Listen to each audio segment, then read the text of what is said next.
我家暖气费1年12000，楼下邻居天天不开暖气，却把窗户开得老大，屋里暖和的跟春天似的。我纳闷了半年，物业上门检查才发现，热气全从我家地板渗到他家了，他白蹭了我3年暖气。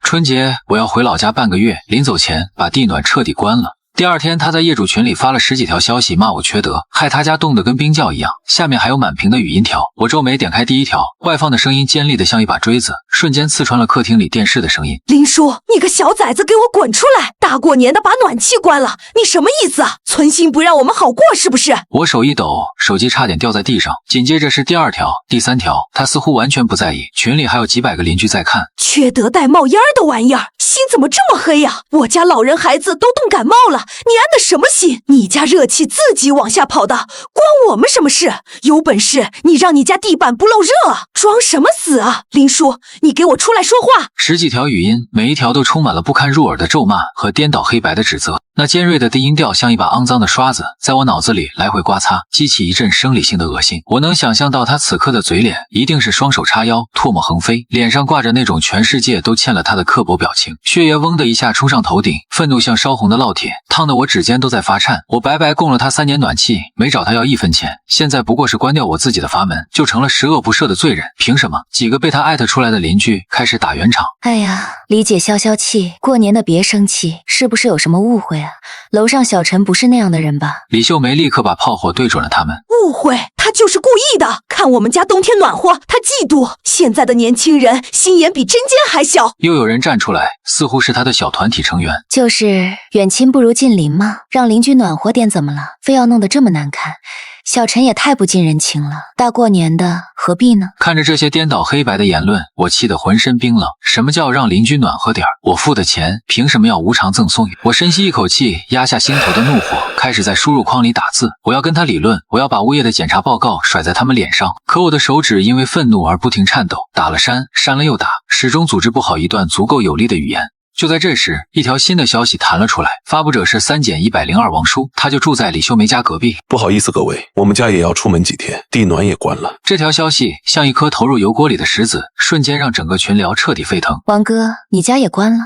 这下101要变成冰窖了吧？2家都不供暖了。李秀梅显然也懵了，她那机关枪一样的语音条停顿了几秒，然后再次爆发，这次连王叔一起骂了进去。老王，你什么意思？你跟他串通好了的是吧？你们都合起伙来欺负我一个老婆子！看着屏幕上他歇斯底里的样子，我混乱的脑子反而冷静了下来。我删掉了输入框里所有愤怒的字句，我现在不能回复，就让他一个人在舞台上进行表演。我倒要看看这个刽子手能演出怎样一出受害者的悲情大戏。手机在手心震个不停，群消息一条接一条的涌入。我靠在床头，第一次如此真切地感受到那种被舆论的洪流裹挟的压迫与窒息。手机屏幕的光在我晦暗的瞳孔里明明灭灭。李秀梅的谩骂还在继续，只是中气明显不如之前足了，反而多了几分色厉内荏的虚张声势。王叔的加入显然打乱了他的节奏。我关掉外放，任由那些语音条在手机里无声的堆积。我妈端着一盘切好的苹果走进来，看我脸色不对，关切地问：怎么了小叔？谁惹你不高兴了？我扯出一个笑容：没事嘛，工作上的一点小事。我不想让家里的节日气氛被这种烟妖式破坏。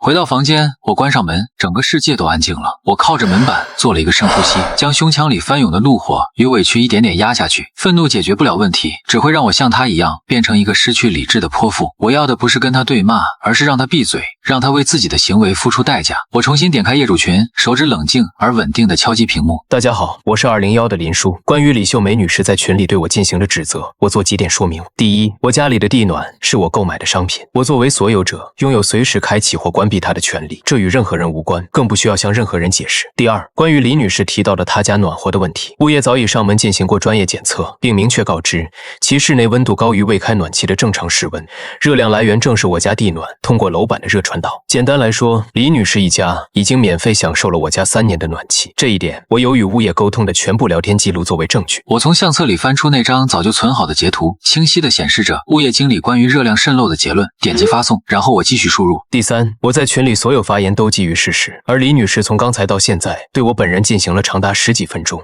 充满侮辱性词汇的人身攻击。我已经将全部语音及文字内容进行录屏和截图。我在此郑重声明，请李秀梅女士立刻停止你的侵权行为，否则我将毫不犹豫地委托律师追究你的法律责任。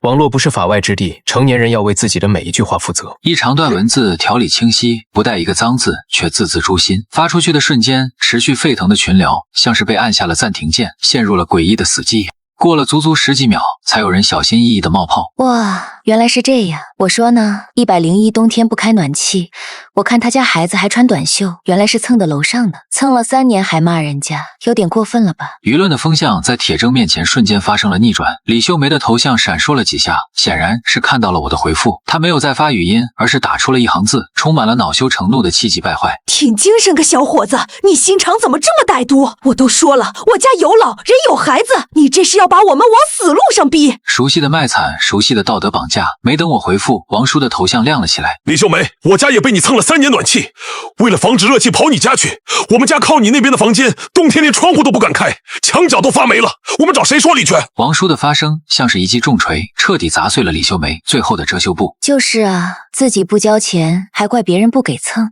这吃相也太难看了。李秀梅眼看占不到便宜，开始疯狂转移话题。你们这些有钱人就知道欺负我们穷人，我们家困难开不起暖气，你们就不能有点同情心吗？他试图将这件事扭曲成阶级对立，将自己塑造成一个被欺压的弱者。看着他拙劣的表演，我只觉得可笑。我不再回复一个字，因为我知道，当一个人开始胡搅蛮缠时，你说的任何道理都只是对牛弹琴，把舞台留给他，只会让他丑态毕露。果然，群里大部分人都选择了沉默，只有少数几个之前帮他说话的人也尴尬的不再出声。李秀梅一个人独白了几句，发现无人应和，终于悻悻的安静了下去。我关掉手机，长长的舒了一口气，心里那股被冤枉的憋屈和愤怒终于消散了大半，取而代之的是一种获得初步胜利的慰藉。这只是第一回合，我知道像李秀梅这种人绝不会就此善罢甘休。假期结束前2天，我接到了一个陌生电话，归属地是我租房的城市。喂，请问是林叔先生吗？我是小区的物业经理。是我，王经理，怎么了？我心里有种不好的预感。是这样的，林先生，最近我们接到投诉，说您家里噪音比较大，影响到楼下邻居休息了。噪音？我愣住了。王经理，我现在人还在老家，家里根本没人，哪来的噪音？电话那头的王经理显然也噎了一下，语气变得有些尴尬。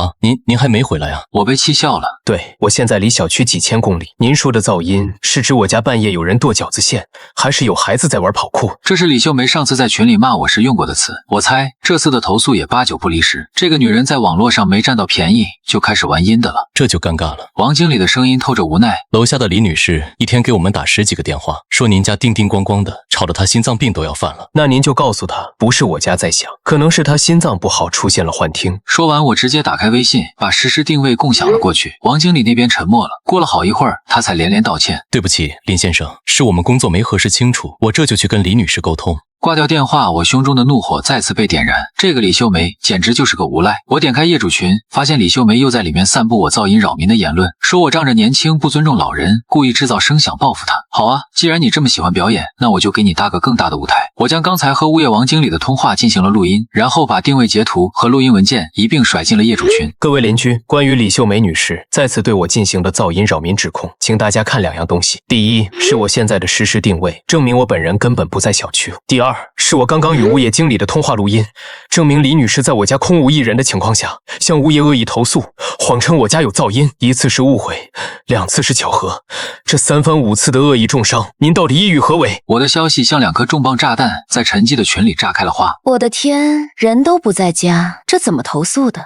这也太离谱了吧，这不是凭空捏造吗？李秀梅这人怎么这样啊？谎话张口就来，眼睛都不眨一下。群里一片哗然，这一次再也没有一个人为李秀梅说话，所有的指责和鄙夷都像潮水一样涌向了她。我能想象到她握着手机，脸色由红转白，再由白转青的样子。她在几百个邻居面前被我扒下了所有伪装，露出了那个肮脏的内核，这是一种公开的处刑。几分钟后，群系统提示2减101，李秀梅已退出群聊。她逃了，像一只被打断了脊梁的落水狗，夹着尾巴，狼狈的从所有人的视线里消失了。我看着那条系统提示，心中涌起一阵大获全胜的快意。然而我隐隐觉得事情不会这么轻易结束。一个习惯了撒泼耍赖的人，当他发现讲道理和卖惨都行不通时，往往会诉诸于更原始、更没有底线的手段。春节假期结束，我拖着沉重的行李箱回到了这个让我身心俱疲的城市。电梯门打开，熟悉的楼道映入眼帘。然而下一秒，我的瞳孔骤然收缩。我家的那扇深棕色防盗门上像长满了恶心的脓疮，密密麻麻地贴满了花花绿绿的纸条，上面用马克笔写满了各种恶毒的诅咒，断子绝孙，出门被车撞死。那些字迹歪歪扭扭，充满了怨毒和戾气，像一条条毒蛇吐着信子爬满了我的家门。我下意识地掏出钥匙，想快点逃离这片污秽之地，可钥匙插进锁孔却怎么也拧不动，像是被什么东西给堵死了。我凑近一看，已经凝固的胶水从锁孔的缝隙里溢了出来，在门板上形成一小块丑陋的亮斑，是强力胶。一股难以遏制的暴怒在我胸腔里炸开，一定是李秀梅，除了这个泼妇，不会有第二个人用这么下作的手段。我第一反应就是冲到楼下让她付出代价，但我的脚刚迈出一步就硬生生停住了。冲动是魔鬼，我没有证据，现在冲下去只会变成一场毫无意义的对骂和撕扯，最后在物业的调解下不了了之。而那个无耻的女人只会躲在门后，得意地嘲笑我的无能狂怒。不行，我不能就这么算了。我深深地吸了一口气，压下喉咙口的腥甜，掏出手机。我没有报警，也没有去敲李秀梅的门，只是冷静地将门口这片狼藉全部拍了下来。然后我拨通了物业的电话。王经理，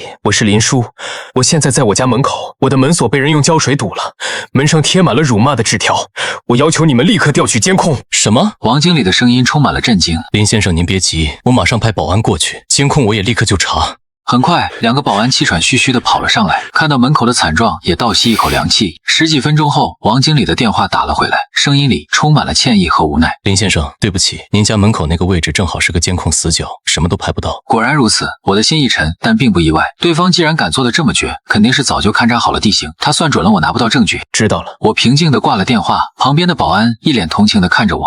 林先生，要不我们去楼下问问？我摇了摇头，不用了，谢谢。没有证据的质问只是自取其辱。我当着保安的面拨通了开锁公司的电话。半小时后，开锁师傅赶到，对着那个被灌满胶水的锁芯摇了摇头，说只能暴力破拆，更换整个锁芯，500块。看着师傅忙碌的身影，听着电钻刺耳的轰鸣，我站在一旁，面无表情。我小心翼翼地把换锁的收据和那些写满诅咒的纸条一起放进一个文件夹里。我闻到了仇恨的味道，它像铁锈，又像血，在我心里慢慢弥漫开来。李秀梅，你以为没监控我就拿你没办法了吗？你错了，你惹的是一个已经被逼到悬崖边的人。这场战争由你挑起，但如何结束将由我来决定。新的锁芯在门上泛着冰冷的金属光泽，但它给不了我丝毫的安全感。我知道，只要李秀梅还住在我楼下，这种恶心的骚扰就不会停止。我需要一双能替我24小时盯着家门口的眼睛。当天下午，我就在网上下单了一个广角夜视、带云存储功能的高清摄像头。2天后，快递送到，我将它固定在了门框上方不起眼的角落里，镜头正对着我家门口以及电梯到家门的走廊，设置好移动侦测和手机提醒。我看着手机屏幕里清晰的实时画面，心中升起一股期待。来吧，李秀梅，我给你准备好了舞台，等着你来表演。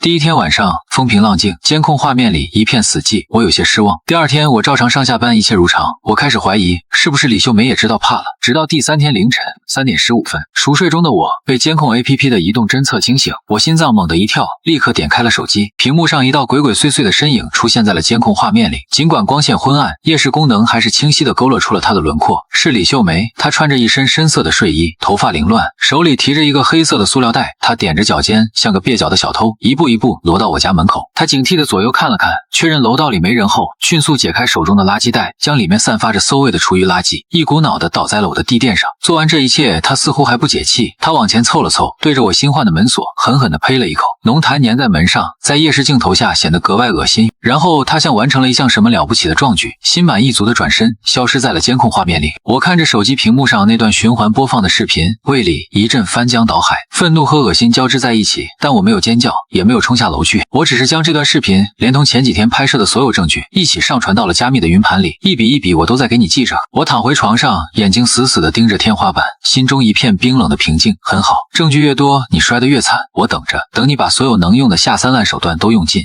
天亮后，我像往常一样戴上一次性手套和口罩，将门口那堆肮脏的垃圾清理干净，用消毒液把地垫和门板擦了一遍又一遍。邻居们陆续出门上班，看到我只是投来或好奇或同情的目光。我面色如常地和他们点头致意，仿佛什么都没有发生。李秀梅见我在这种直接的挑衅下竟然毫无反应，似乎是觉得我软弱可欺，她的胆子更大了，手段也从暗地里的骚扰转向了更具杀伤力的公开诽谤。她开始在小区里系统性的散播关于我的谣言，电梯里、花园的长椅上、小区的便利店里，只要有说闲话的地方，总能看到她的身影。她和她那几个臭味相投的伙伴添油加醋地编排着我的故事。故事的版本有很多，有的说我是个小白脸，能住进这个高档小区是因为被一个有钱的老富婆包养了，有的说我根本就不是什么正经上班族，而是在夜场当嘎嘎嘎，所以才那么有钱，还日夜颠倒，噪音扰民。最恶毒的版本是说我私生活混乱，经常带不同的女人回家，所以才对邻里关系那么冷漠，因为心虚。这些谣言像病毒一样在小区里迅速传播。起初我并不知道，直到有一天我去楼下超市买东西，平时很热情的老板娘看我的眼神变得很奇怪，收钱的时候旁敲侧击地问我：小林，你做什么工作的呀？看你一个人住这么好的房子，真能干。她的语气里充满了不加掩饰的试探和揣测，我瞬间就明白了。从那天起，我感觉整个世界都变了。走在小区里，总能感觉到背后有指指点点的目光。电梯里遇到不熟的邻居，他们会下意识地往角落里挪一挪，眼神里带着审视和鄙夷。那种被当成异类的感觉，像一张无形的网，让我喘不过气。我感觉自己像是活在一个巨大的鱼缸里，而外面所有的人都在隔着玻璃对我评头论足。王叔看不下去，私下里找了我一次，气愤地说：林叔，这李秀梅也太不是东西了，到处造你的黄谣。我在群里帮你澄清了几句，结果他那几个帮手追着我骂。我听了只觉得一阵无力。谣言的可怕之处就在于，你越是辩解，别人越觉得你是在掩饰。我必须反击，而且必须是雷霆万钧，让他永世不得翻身的彻底反击。那天晚上我没有睡觉，我打开电脑，将这段时间以来收集的所有证据分门别类的整理好。最开始，李秀梅在业主群里辱骂我的几十条语音，我转成文字并保存了录屏。物业经理证明她蹭短的聊天记录截图，我家门被贴满诅咒纸条，锁孔被胶水堵死的照片，更换锁芯的500元收据，以及最重要的，她半夜在我家门口倒垃圾、吐口水的视频。我将它们打包成一个压缩文件，命名为最终审判。做完这一切，天已经蒙蒙亮了。我看着窗外细微的晨光，心中没有一丝复仇的快意，只有一片冰冷的决绝。李秀梅，你把我当成一个可以随意揉捏的软柿子，你错了。你唤醒的是一个你绝对不想面对的对手。我在等一个能让你在最风光最得意的时候从云端狠狠摔下的机会，而我知道这个机会很快就要来了。1周后，小区的公告栏和电梯里都贴出了一张红色的通知，新一届业委会选举正式启动。我扫了一眼候选人的名单，李秀梅的名字赫然在列。我嘴角勾起一抹冰冷的笑，真是天堂有路你不走，地狱无门你闯进来。李秀梅显然把这次选举当成了她为自己证明和攫取权力的好机会。她在业主群里发了一篇声情并茂的竞选宣言，宣言里她把自己包装成一个热心公益、乐于奉献、致力于为邻居们排忧解难的社区活雷锋。她绝口不提之前发生的任何不快，反而大谈和谐邻里、守望相助的重要性。那文采，那觉悟，不知道的还以为她是哪来的道德楷模。周末，业主大会在社区活动中心如期举行，我特意提前到场，选了一个后排靠边的位置，静静地坐着。李秀梅今天打扮得格外体面，正在和相熟的几个邻居热情地打着招呼，一副长袖善舞的模样。她看到我，眼神里闪过一丝挑衅和得意，我回以一个平静的微笑，然后低下了头。很快大会开始，候选人轮流上台发表演讲。轮到李秀梅时，她迈着自信的步伐上台，开始她慷慨激昂的陈词。各位亲爱的邻居们，大家好，我是李秀梅。我今天站在这里，不是为了我自己，而是为了我们这个大家庭。我看到我们小区还有很多问题，比如停车难、垃圾分类不规范、邻里之间缺少沟通。我愿意站出来，为大家服务，为大家争取权益，营造一个真正和谐温暖的邻里关系。他的声音铿锵有力，极具煽动性。台下一些不明真相的业主被他的热情所感染，甚至开始鼓掌。掌声中，李秀梅脸上的笑容愈发灿烂，她享受着这万众瞩目的时刻，仿佛自己已经胜券在握。我静静地看着她在台上表演，像在看一个跳梁小丑。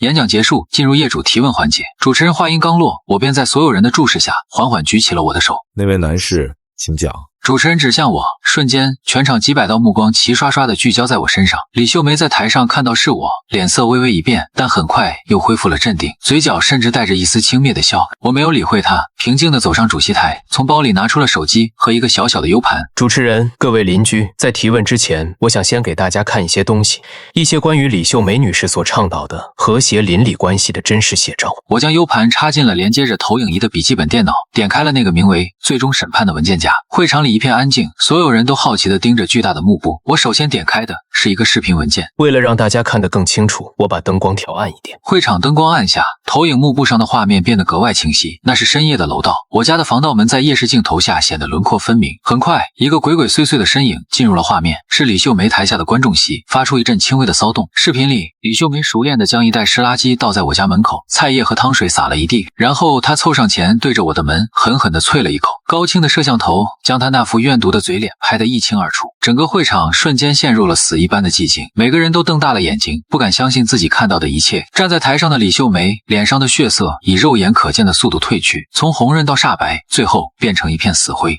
她张着嘴，像是被人扼住了喉咙，一个字也说不出来。视频播放完毕，画面定格在她吐口水的那一瞬间。台下像一颗炸弹被引爆，嗡的一声，巨大的议论声浪席卷了整个会场。天哪，这是他干的！太恶心！半夜去人家门口倒垃圾吐口水，这就是他说的和谐邻里关系？我呸！我等到议论声稍稍平息，才拿起话筒，冰冷的声音再次响起：各位，这就是李秀梅女士一直挂在嘴边的和谐邻里关系。或许有人会觉得这只是小事，那我们再来看点别的。我切换了画面，一张张照片出现在幕布上。第一张是我家门上贴满的写着断子绝孙、出门被撞死的恶毒诅咒。第二张是被强力胶灌满的无法使用的门锁特写。第三张是更换锁芯的500元收据。每一张照片都像一记响亮的耳光，狠狠地抽在李秀梅的脸上。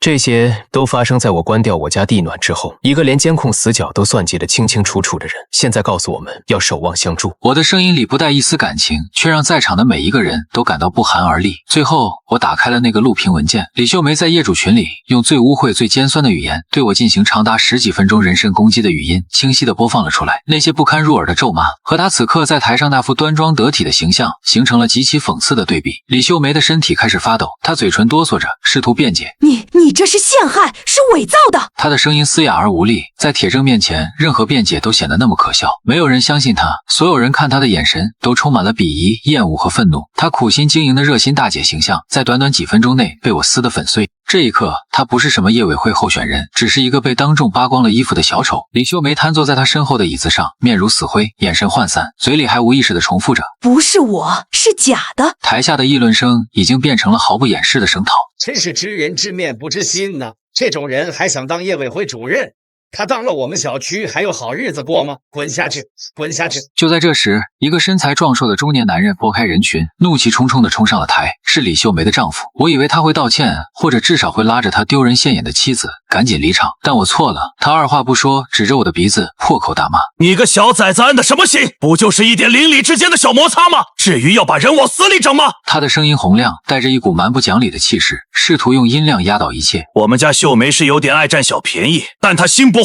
你一个年轻人这么得理不饶人，心机深沉的用这些高科技来对付一个长辈，你还有没有良心了？我被他这番颠倒黑白的言论气得发笑。原来无耻也是可以夫妻双双遗传的。一个偷东西被抓了，另一个跳出来骂失主怎么没把东西放好。李秀梅仿佛找到了救命稻草，立刻配合她丈夫开始了夫妻二重唱。就是啊，我不过就是说了他几句，他就这么报复我，大家评评理啊，这还有没有天理了？她拍着大腿干嚎起来，但一滴眼泪都没有。他们一个扮演暴怒的莽夫，一个扮演委屈的弱者，企图用这套撒泼打滚组合拳再次混淆视听，用道德绑架来蒙混过关，场面一度变得非常混乱。就在这时，一个沉稳的声音从台下响起：我能说2句吗？是王叔。他站了起来，所有人的目光都转向了他。李秀梅，你说林叔冤枉，那我问你，你蹭我家的暖气也是林叔冤枉的吗？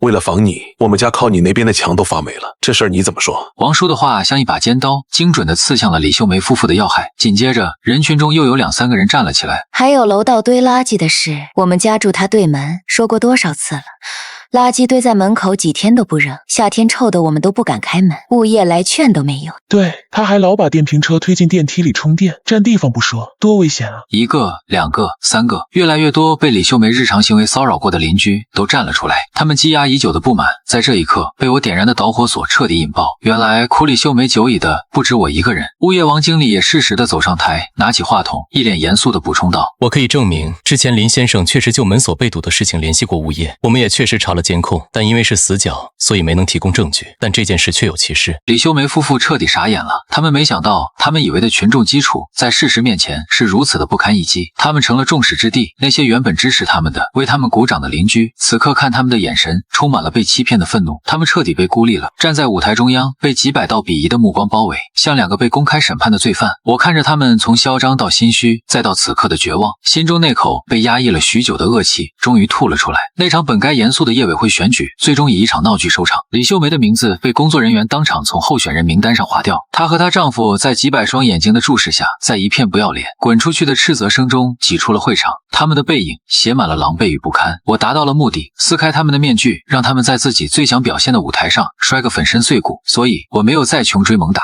我收起我的手机和 U 盘，在一些邻居善意和钦佩的目光中，平静地走下了台。事情发生后的第二天，我在电梯里迎面撞上了李秀梅，她正低着头，想把自己缩成一团。看到我，她的身体猛地一僵，头埋得更低了，几乎要塞进胸口里，匆匆从我身边挤了过去，全程不敢看我一眼。曾经那个嚣张跋扈的女人，仿佛一夜之间被抽走了所有的精气神。后来我听说，以前经常和她聚在一起说三道四的那几个老姐妹，现在看到她都绕着道走，生怕和她沾上一点关系。她被她自己建立的那个小圈子彻底抛弃了。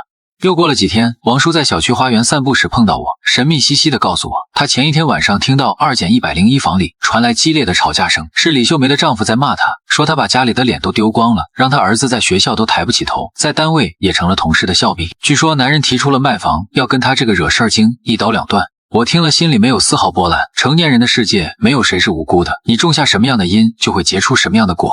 我的生活终于恢复了久违的安宁，走在小区里，再也没有那些指指点点的目光。相反，很多之前不认识的邻居遇到我时，会主动微笑着打个招呼，眼神里带着一种善意和肯定。连超市的老板娘在见到我时，也热情地多送了我一根葱，一脸歉意地说：“小林啊，之前真是对不住，我们都听信了谣言。”我笑着摇摇头，表示不在意。我知道，我赢得的不仅仅是一场争斗的胜利，更是别人发自内心的尊重。这种尊重不是靠退让和讨好换来的，而是靠堂堂正正的、有理有据的反击为自己挣来的。1个月后，一个平静的周末午后，我接到了一个陌生的中介电话。喂，您好，是林树先生吗？我是来套房产的小李。你好，有事吗？我不记得我找过中介。是这样的，林先生，我看您住在咱们这个小区，想问问您对楼下的房子有没有兴趣？就是您正下方那套，房主急售，价格挂得特别低，比市场价便宜了快20万呢。我愣了一下，李秀梅家，我的心跳漏了一拍，但声音依旧保持平静。哦，为什么这么着急卖？房子有什么问题吗？电话那头的中介立刻压低了声音，像是在分享什么独家内幕。嗨，房子没问题，是房主家出了问题。听说前阵子那个业委会选举，女主人在小区里名声彻底搞坏了，夫妻俩因为这事天天吵，闹得要离婚呢。男方觉得在这住不下去了，脸都丢光了，坚决要卖房分割财产，所以才挂这么低的价格，就图个快点出手。中介还在喋喋不休地分析着这套房子的性价比，但我已经听不太清了。我脑海里只有那句名声坏了，住不下去了，要卖房离婚。我挂断电话，走到窗边，看着楼下那扇紧闭的窗户，心中五味杂陈，有那么一瞬间的恍惚，但没有丝毫的同情或者怜悯。是他亲手点燃了烧向自己的那把火，是他用自己的刻薄、自私和无知摧毁了他的邻里关系，摧毁了他的名誉，最终也摧毁了他的家庭。这一切都是他咎由自取。我把这个消息用微信告诉了王叔，王叔那边很快回了2个字：活该。后面还跟了一个大拇指的表情。我笑了，是啊，活该。这个世界上从来没有无缘无故的恨，也没有理所当然的便宜。当你想把别人踩在脚下时，就要做好自己被深渊吞噬的准备。李秀梅家的房子卖得很快，低廉的价格吸引了一个急于上车的投资客，据说连价都没怎么还，当天就签了合同。搬家那天我正好出门，看到几个搬家工人从2-101抬出家具，李秀梅和她丈夫一前一后的站着，2个人隔着好几米远，全程没有任何交流。李秀梅整个人憔悴的不成样子，眼窝深陷，头发花白，像是一瞬间老了10岁。她看到了我，眼神复杂的闪躲了一下，立刻转过头去。我面无表情的从他们身边走过，连一个眼神都懒得施舍。几个月后，2减101迎来了新的主人，是一对看起来很和善的年轻夫妇，带着一个刚上幼儿园的小男孩。搬进来的第一个周末，他们就主动上门，提着一篮新鲜的水果，彬彬有礼地按响了我的门铃。您好，是林叔先生吧？我们是新搬来楼下的，我姓张，这是我们的一点心意。以后孩子可能会有点吵，如果打扰到您，您一定跟我们说，我们马上管教。年轻的妻子微笑着，眼里的真诚和善意让人如沐春风。我受宠若惊地接过水果，连连说没关系，我有多久没感受过这种来自邻居的善意与尊重了。从那以后，我的生活才算是真正回归了正轨。我和王叔还有新搬来的小张夫妇关系都越来越好。我们甚至建了一个小群，偶尔会约着一起在小区里散步，或者分享一些团购买菜的链接。小区里的风气也因为那次业委会选举事件得到了极大的净化，再也没有人敢在楼道里乱堆垃圾，电瓶车也都规规矩矩地停在楼下的充电棚里。我站在自家阳台上，阳光暖洋洋地洒在身上。楼下的花园里，新邻居家的孩子正在和王叔家的孙子一起玩耍，传来阵阵清脆的笑声。我看着这一切，心中一片宁静与释然。我不再是那个遇到事情只会隐忍退让，害怕与人发生冲突的林叔了。那段不堪的经历像一场高烧，烧掉了我性格里所有懦弱的杂质，让我变得坚硬，也让我学会了如何拿起武器捍卫自己的边界和尊严。我明白了，和平从来不是靠单方面的退让换来的。面对不公和欺凌，有理有据，不卑不亢的强硬反击，才是保护自己、赢得尊重的唯一方式。